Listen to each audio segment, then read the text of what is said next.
Seorang pejajo baju bekas di bawah Jeramba Ampera ngadu ke Polda Sumsel untuk meminta perlindungan hukum karena sudah dianiaya oleh dua wong pelaku.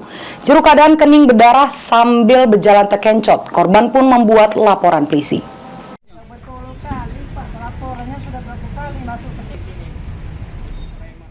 Jeru kening berdarah sambil berjalan terkencot-kencot. Aslamiah, seorang pejajo pakaian bekas di bawah Jeramba Ampera, mendatangi Mapolda Sumsel untuk meminta perlindungan hukum.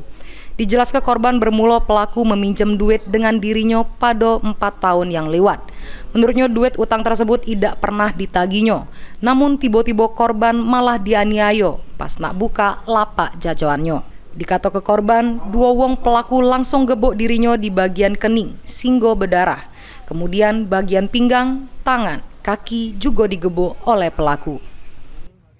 Aku baru datang, belum lama napisi tempat dagangan aku.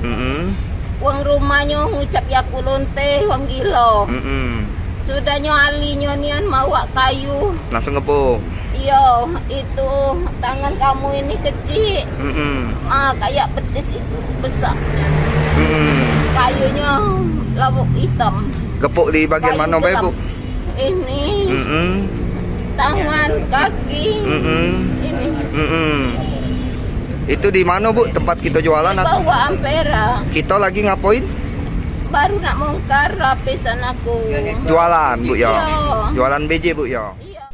Selanjutnya korban diarah ke polisi membuat laporan kepolisian resmi di Sentra Pelayanan Kepolisian Terpadu di Mapolda Sumsel. Iya. Allahu Akbar. Mulyadi, PAL TV.